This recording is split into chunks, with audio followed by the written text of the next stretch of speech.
students. Today we are going to study the different specimens and identify with reasons the following members which we have been written over here, and they all belong, some of them belong to the chapter which comes under biological system of classification, as well as the other are the members of the kingdom Plantae.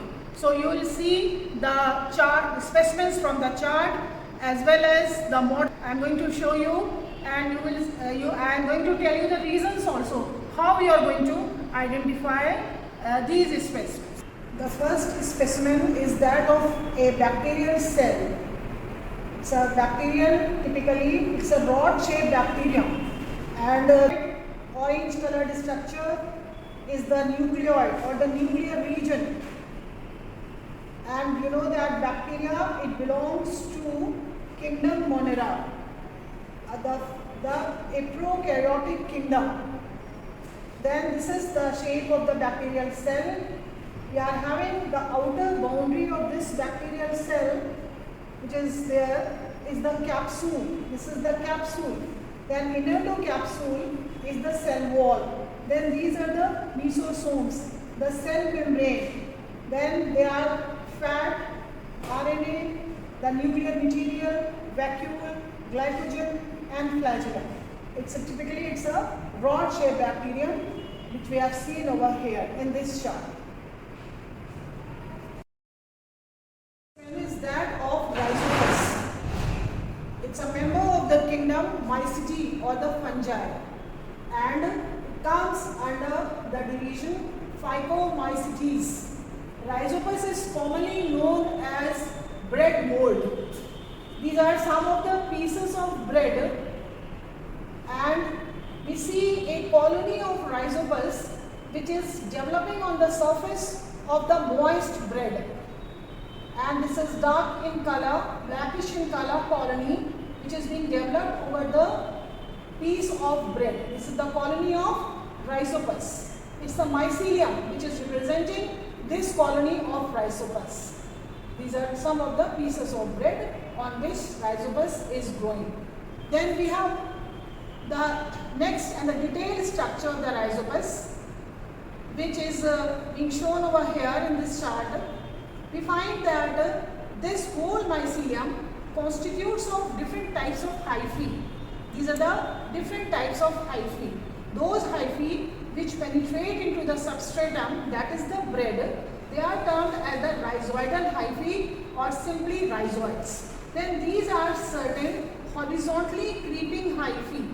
These are certain horizontally creeping hyphae which are known as stoloniferous hyphae or simply stolons. Okay, so they help in spreading of the fungus.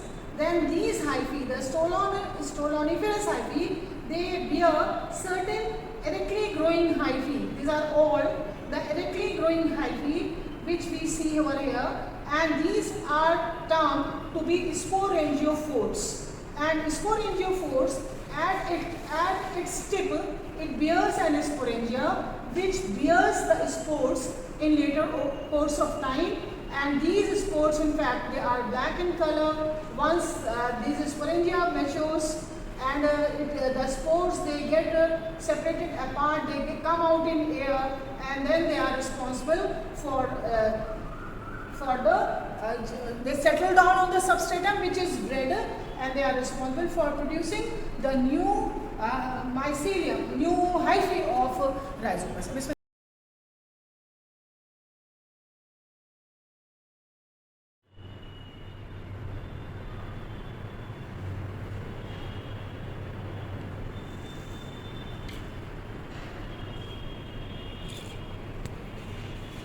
The third is the specimen of mushroom, a jar specimen of mushroom which you have seen, and this is the detailed structure of the mushroom which is here. I am showing you from the chart. You have seen the specimen, and you are going to see the detailed structure of the mushroom from the chart. It is botanical name of mushroom is Agaricus. Agaricus campestris is the edible mushroom. Mushrooms Mushroom is a member of the class Basidiomycetes. It's a member of the class Basidiomycetes, which is commonly known as club fungi.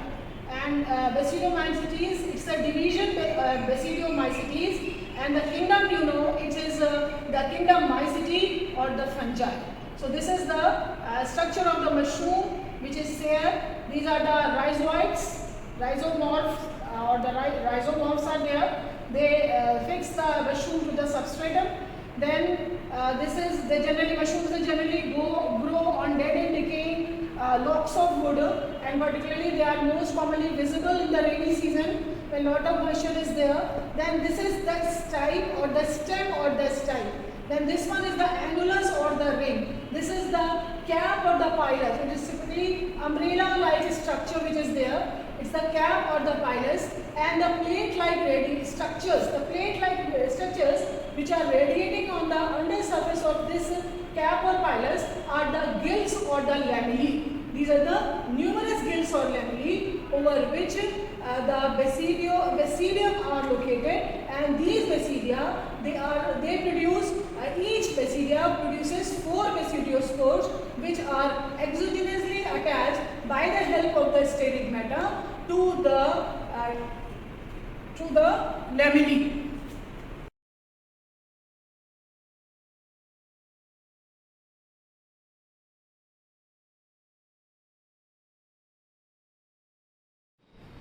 Clay model of yeast is there. First model is that of clay, and then the detailed structure of the yeast from the chart.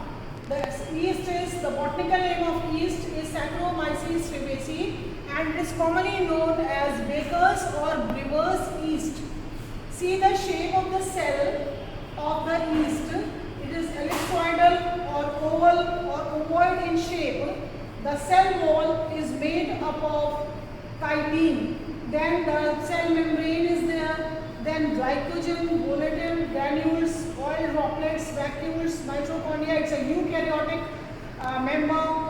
It's a member of the eukaryotes, and the kingdom, you know, it's a Mycete. Then the main thing which on the basis of which we can identify the centric vacuole. This is the centric vacuole, and the nucleus becomes eccentric. Then endoplasmic reticulum, you can see other cell organelles are being present which are responsible for carrying out the different functions in the yeast cell.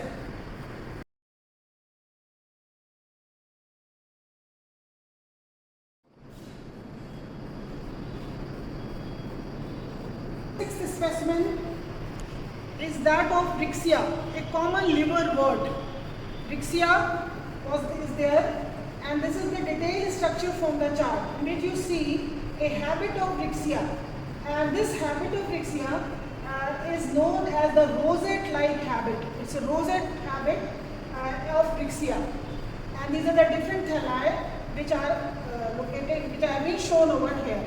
Then this is the two thallus of Rixia. Rixia is a member of the kingdom Plantae, and the division under which it comes is Bryophyta. Bryophytes, they are actually divided into two different classes. One of them are the liverworts, and the second one are the mosses. So Rixia is a liverwort.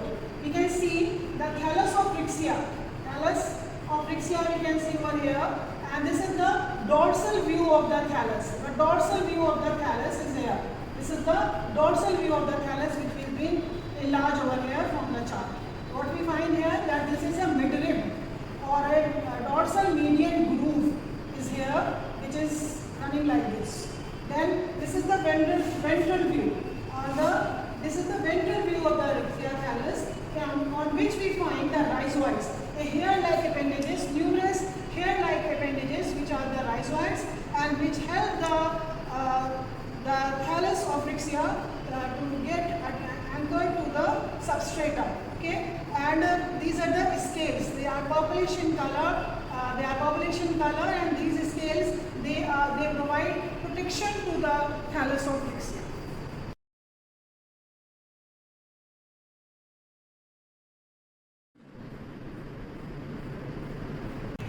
The seventh specimen is that of a moss. It is again a member of and it is a common moss which is Fineria. The first two are the specimens, and this is the chart. This is the specimen. This is the figure or the diagram from the chart which I am going to explain. The very first thing is that this is the plant body of the Rixia, the leafy structure. The leafy structure of the Rixia is Fineria is there, and this represents the gametophytic phase of the life cycle. It is the gamete bearing phase of the life cycle, in which the two distinct branches have been focused. One of them is the lateral branch, the male branch, and another one is the female branch, which is the main branch. And on this main branch, you see a long slender branch which is coming from the main branch or from the female branch, and this branch is the seta, on the surface of which you find a spore bearing structure which is a capsule. So Fineria is a moss, and Fineria comes under the division Bryophyta, and the class to which it belongs is a Musae, and it is commonly termed as mosses, representing the two phases of the life cycle. One of them is the gametophytic phase. The leafy structure represents the gametophytic plant body, and seta, foot and capsule. The seta, foot and the capsule. The foot is embedded inside the gametophytic tissue. They all combine to form the spore bearing phase or the sporophytic phase of the life cycle, and capsule is in fact the structure where the spores will be produced.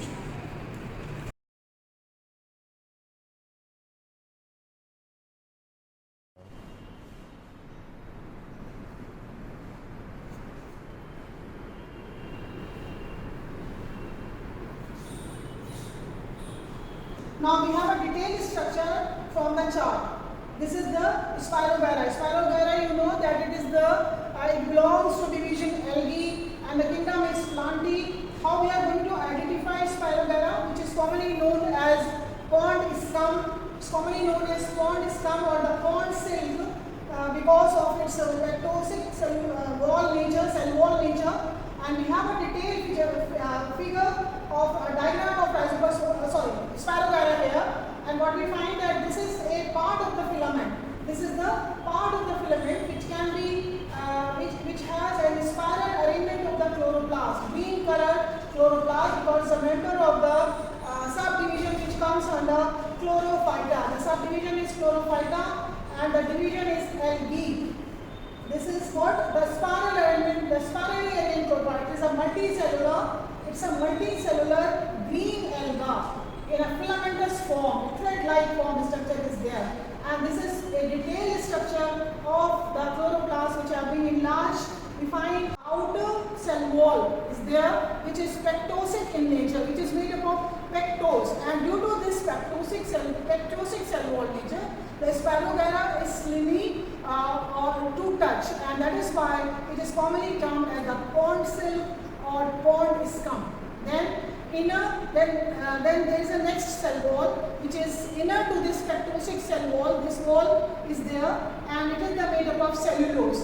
Then we see a blue colored structure which is there, that is the cytoplasm present at the periphery of this Spirogyra. The main point of identification in case of Spirogyra is that it represents a filamentous unbranched structure, cells being elongated, being arranged one above the other, and the shape of the chloroplast which is arranged in a zigzag or in a spirally coiled manner. These are the two specimens of fern. First specimen is the sporophyll, a leaf of fern. Fern is the member of the division Pteridophyta, and the plant body in case of fern is sporophyte.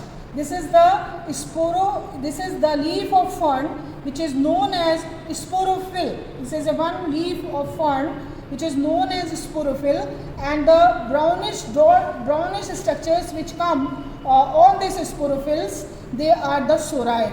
Soriae, they bear the sporangia. The sporangia bear the spores, and once the spores are mature, they fall on the ground and they germinate to produce the next phase of the life cycle of fern, which is being represented by the gametophytic phase. And the name of this structure, it is a heart-shaped structure. It is known to be a prothallus, which has an apical notch, a groove, a apical notch over here, and just below the apical notch, are the archegonia, the neck of which is protruding out from the surface of the prothallus, and there are certain below the archegonia and mixed with the rhizoids are the structures which are the antheridia.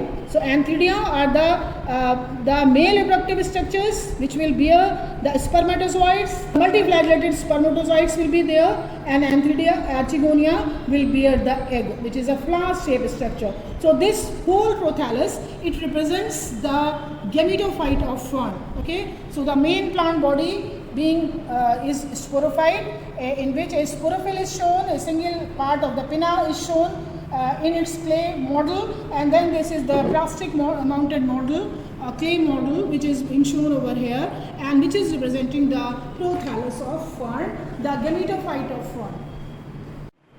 This is the 8th specimen, which is that of pine, Pinus. The genus of pine is Pinus, member of the division Gymnospermi. So we have some of the diagrams over here in which we can see clearly a cluster of male cones. Are there.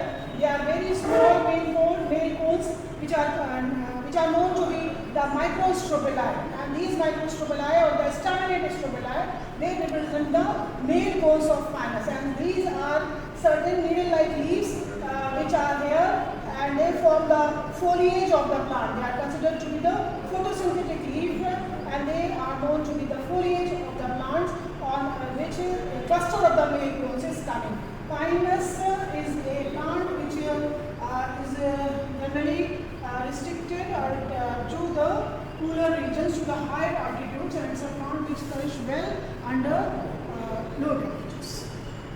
Then this one is the LS of the male cone. The LS of the male cone is there. Then this is the single pollen grain of a Pinus, which is having a characteristic wing-shaped appearance. And then there are two female cones of Pinus which are there in the lab. You can see the view of these. You can see the pics of these female cone.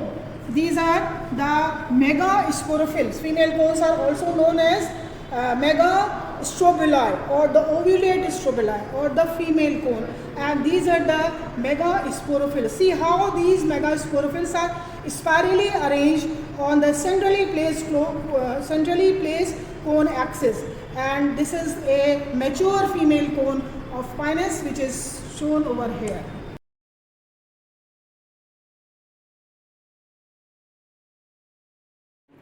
Is a plant which is commonly known as Sadabahar.